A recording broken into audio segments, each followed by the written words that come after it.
Well, today I want to show everyone one of my oldest computers, probably my oldest one.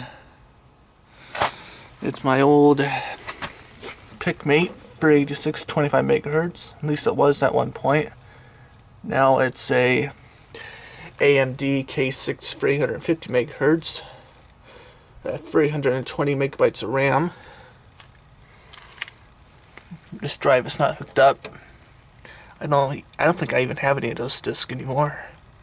CD drive's fine, and unfortunately that is hooked up, but it don't work. Who uses floppy disk anymore, anyways? This is, I think it's on its third motherboard. It originally had, of course, the 386, and then it was upgraded to a Pentium 1. And then, a few days ago, I upgraded that to a AMD because the Pentium 1 went bad. I basically took the insides of another computer out and basically transplanted almost every single bit into this computer. This is the computer I gave up most of its innards. This computer's been for like 5 CD drives, I'm not kidding. I don't know why it keeps burning through them, but it sure does. Anyways, I already took the screws out of this computer. Let me show you what's inside.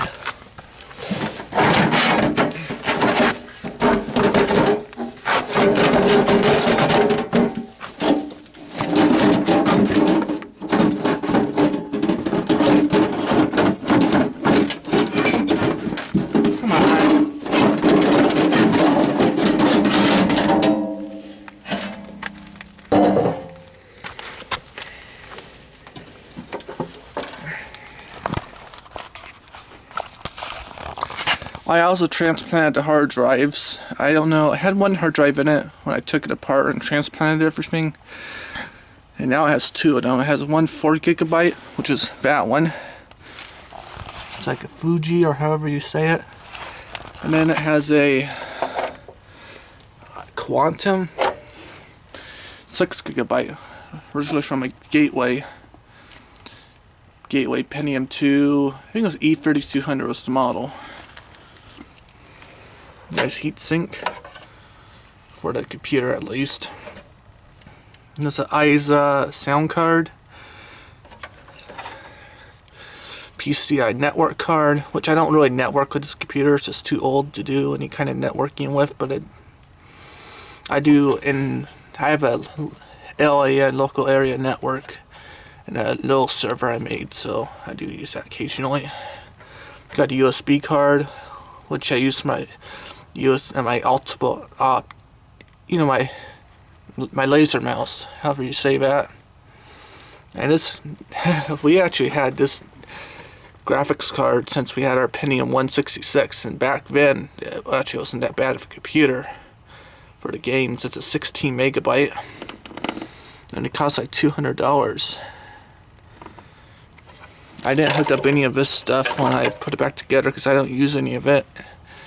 Just more frustration. It's so tight in there. I think I had one more parallel port or COM port. I'm not really good at computers, so I don't really know all this stuff. Yeah, and unfortunately these wires are too short, so I couldn't hook up these again.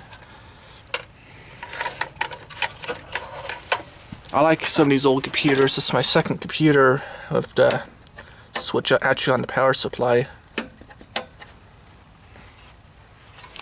For a while, when I was out to transplanting and everything, I was like, I had these two computers, these two hard drives hooked up to each other. One was the slave, one was the master.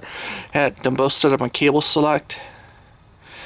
And then I kept saying like hard drive diagnostic failure and various hard drive errors. So I switched out the hard drives. I was like, well, they work fine if I only have one hooked up. But just for some reason, I don't know. Then eventually I just hooked the slave up to the CD drive. Now it works.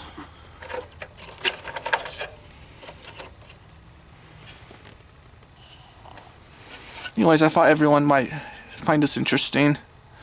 I love these old cases, and it's too bad I can't put a more modern board in here.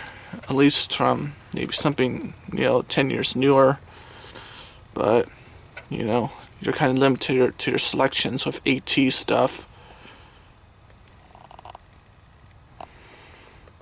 Anyways, here we go. Here's, if anyone cares, here's the bat.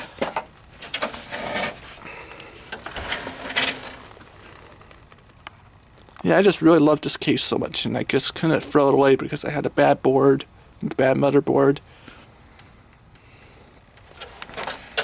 So, one of these days I'll have to see if I can hook up a speaker. That way I can at least get that signature beep it makes when it fires up. And I like this case too, so maybe I'll put another board in there too, but I like that case better. Anyways guys, over and out. Just a quick video, and I'll see you next time.